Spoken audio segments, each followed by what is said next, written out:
Utakuja, siasa itakuwa kila wakati. Leo asubuhi nimepitia hospitali before I came here.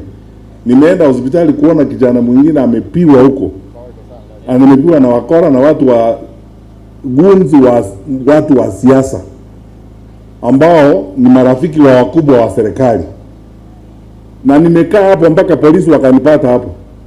Na nikawaambia wale polisi hapo hata watu wa media walikuwa hapo. Niliwaambia nyinyi mnajua tulifanya kazi na nyinyi.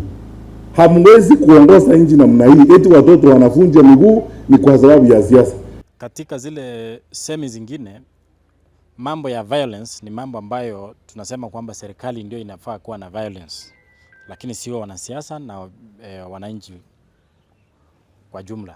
Kwa hivyo nataka kuwahimiza wenzangu ya kwamba mambo ya siasa za gunzim tuachane nayo.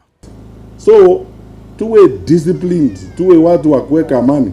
Na mimi ninaamini tukiwacha hawa ndugu zetu wa usalama, polisi na wale wengine, tukiwaajilia bila kuwasukuma kwa maneno ya siasa, wanaweza kufanya kazi mzuri, wanaweza kuweka amani na usalama na kuhakikisha kwamba kila mtu anaishi kwa usalama.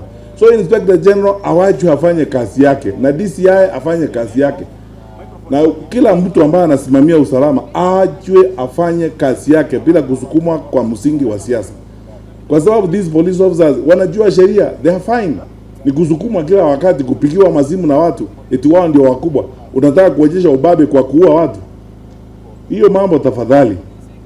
Lazima sisi wote asa viongozi wale mko hapa na wana wa minto ndugu ziga ndoro ko lebi ndebyo bikoli abantu bali batagitejisegi n'abantu bali batabwatikura ngeze mbajaga nyama ye ba election batagoita abantu mbajinyora mo wese ko bayikura no nyine yema abantu ba minto to iwana niwe uzengo jo ba amole jikura